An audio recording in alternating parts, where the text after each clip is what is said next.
For one, am grateful, Mrs. Bush, that they are finally bringing civilization to this savage land. I could not agree with you more, my dear.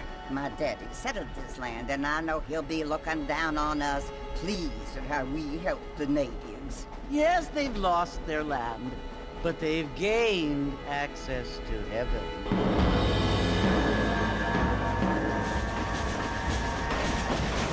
But Father, do you mean unless an innocent receives communion, they're destined to go to hell?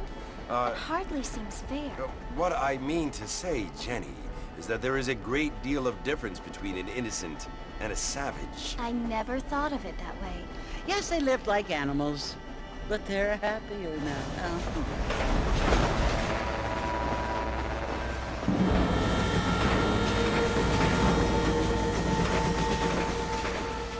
Not only do people now have motor cars, Father, but I heard that pretty soon we will be able to fly. No, only angels can fly, Jenny. No, apparently people can fly. Didn't you hear? Out in Kansas, a man even got a car to fly. I hardly think so, Jenny.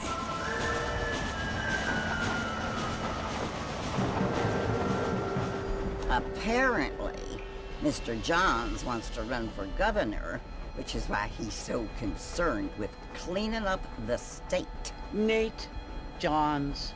Yes. His family is nothing but hillbilly trash that came here after the war. I don't want to be judgmental, but this state should not be ruled by such a disgusting family. A family without class. Apparently, the Johns family have made a lot of money, and he has a lot of friends in politics. Mrs. Bush, money isn't everything.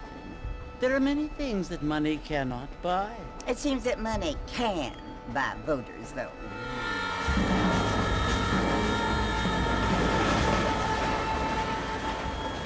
What you must remember, my dear, is that we have been brought here to spread the word. And the word and civilization, they are the same thing. They are the gifts. It is the opportunity we have, the chance to live among people who are decent and who do not kill each other, and who let you worship in peace. It's so confusing, Father. Sometimes I find it impossible to make the distinction between a loving act and a hateful one. I mean, they often seem to be the same thing. Yes, Jenny, it is confusing. But you only have to ask me if you need help. Indeed. Well, here we are, Mrs. Bush. Armadillo.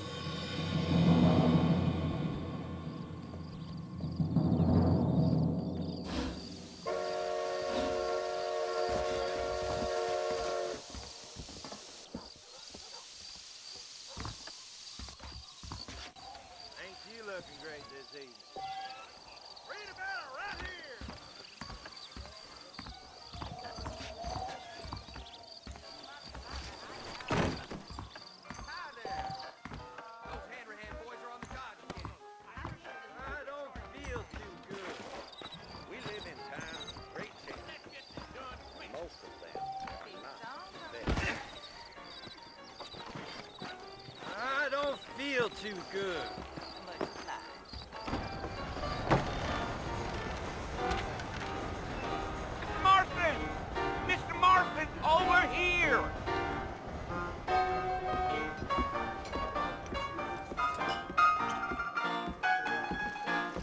John Marston? Sometimes. I'm Jake. Your friends from Blackwater hired me to guide you. They ain't my friends. We're pleased to meet you, Jake. I got the horses saddled up and ready out front.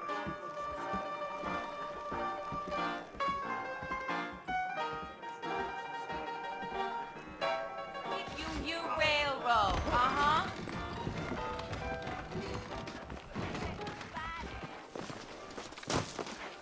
I'm gonna tear up that rail track southwest and put through my old farm. All righty, Mr. Marston, let's get. Hold that thought until next time. Easy on the spurs now. We don't need to draw undue attention. Hello, mister. Yeah. Giddy up.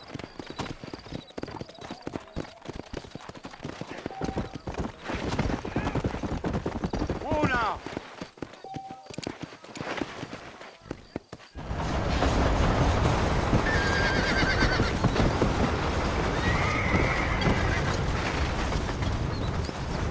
Oh, it's Fort Mercer you want to visit? That's right. Ain't taking nobody up to the fort in a long time. Strange place for a decent fella to want to visit, if you don't mind me saying. Who said I was a decent fella? It's been abandoned for years now. Folks say it was built during the Mexican War. What kind of soldiers around back then? Why'd they leave? Well, I ain't entirely sure. I heard they had to go up north to fight Indians, or maybe they got tired of being soldiers and went looking for gold. You know how things is. So what are you doing up at the fort? I'm looking for an old friend. Well, like I said, you ain't gonna find many folk around those parts these days. Those you do find are about as sociable as an ulcerated back tooth.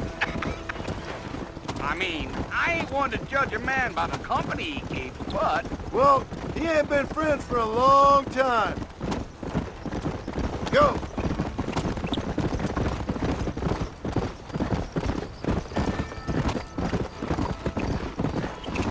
Are you planning on spending any time in Armadillo, Mr. Marston? I doubt it. I ain't planning on staying very long. Well, if you're fixing for some female company, you can do a lot worse than Armadillo. Fine as cream gravy they are. Not like Steve's Lander. Dang, those girls ain't even fit for a drinking man to hold up with. I'm a married man, I'm afraid. Ain't we all?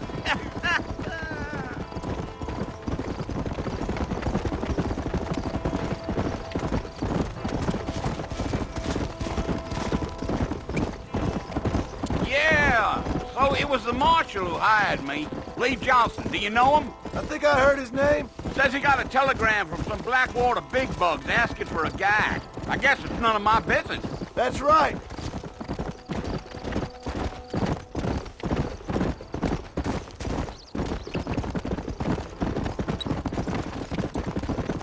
You ain't very talkative, are you? Nope. I'm just chewing the dog, mister. It's how I am. I don't mean nothing by it. Trust me. There's things you better off not knowing. Damn coyotes. What a waste of good meat. Almost there, Mr. Marston. Just over this hill. Let's go.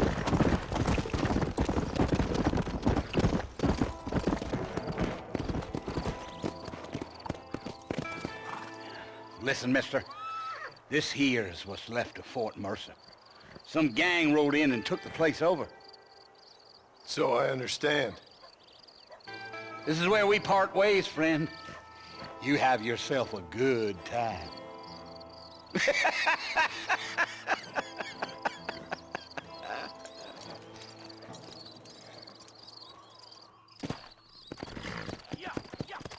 Come on.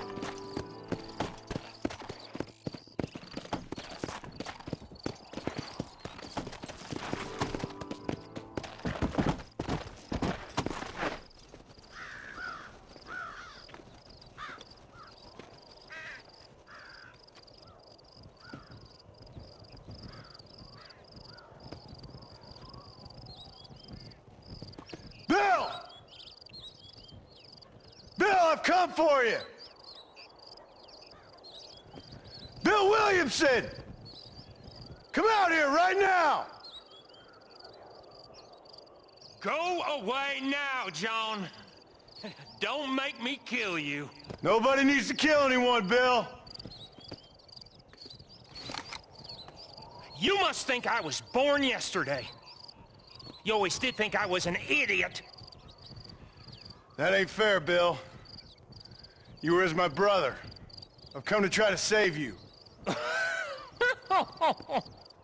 Oh. Do I look like I need saving? Bill, please. They want to kill us all. I can help you. Well, you never tried to save me before. You only seemed to save yourself. Bill, I implore you think about this. You implore me? You implore me. You always were one for fancy words. Oh. Well, things are different now, John. Now I'm in charge! No more Dutch! And no more you. Implores. I implores you to go back and tell them to send someone just a little bit more impressive next time. Well? Oh. Poor John.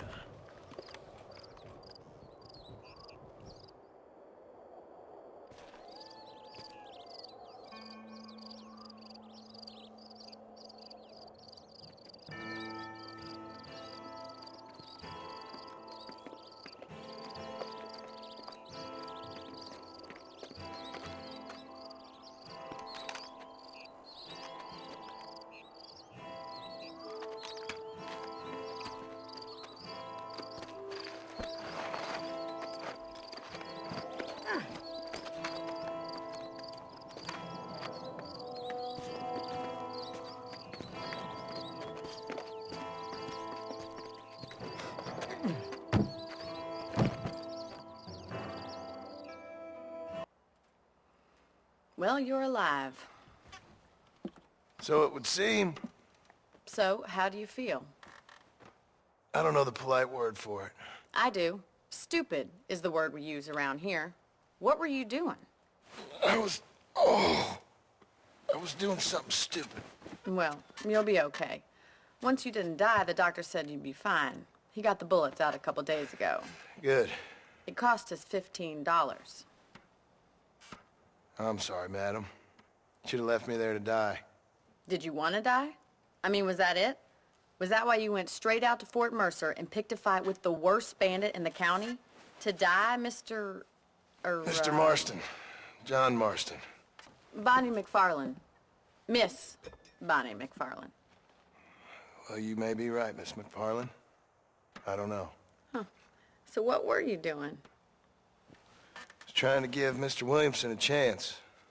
For old time's sake. You know Bill Williamson? Knew him. Long time ago. Well, what was he like? Dumb. Just like you. Thank you, miss. See my hat? I have. And, what will you do now? Now I'm gonna take my time and go after him the less kind way. Well, that sounds very fun, Mr. Marston. Quite heroic, just like in those penny dreadfuls my brother used to read. Meanwhile, if you'll excuse me, I've got a ranch to run. Of course, if you're feeling better, why not take a ride with me later? Help me patrol the perimeter. You can earn back some of that money we wasted on doctor's bills. Of course. And thank you. For saving my life, I mean.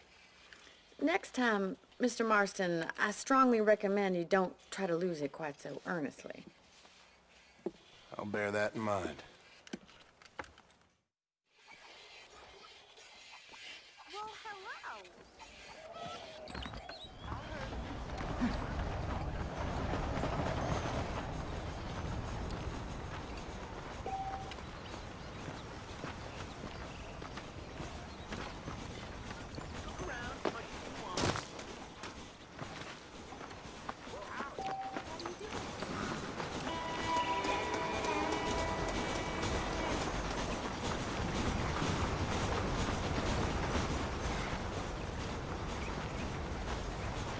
Marston. Back in the land of the living, I see. Figured it's about time I started paying back that $15. Well, no time to waste. The horses are saddled up over here.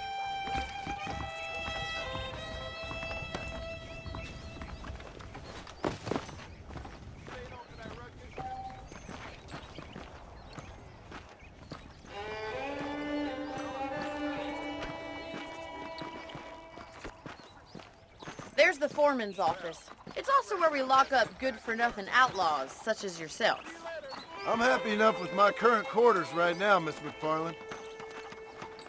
Okay, let's see if you can still ride a horse. Let's make a tour of the ranch so you can get your bearings.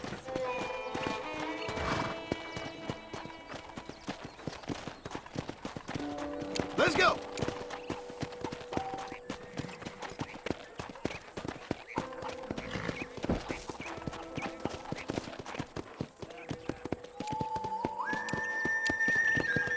To your right is the general store. You won't find Parisian high fashion, but it's good for the essentials.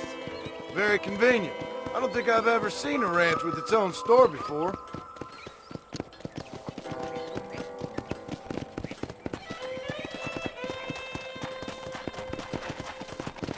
And here's the corral. This one's for the horses. What do you think?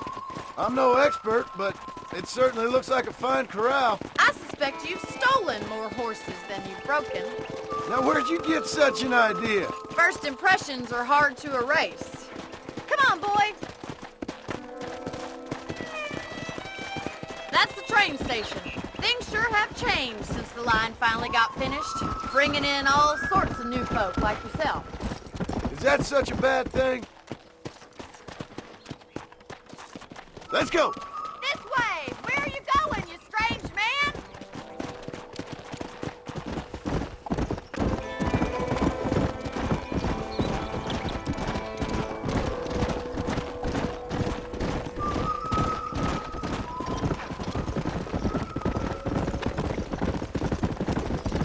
That's the barn over there. Paul built it himself when I was just a little girl.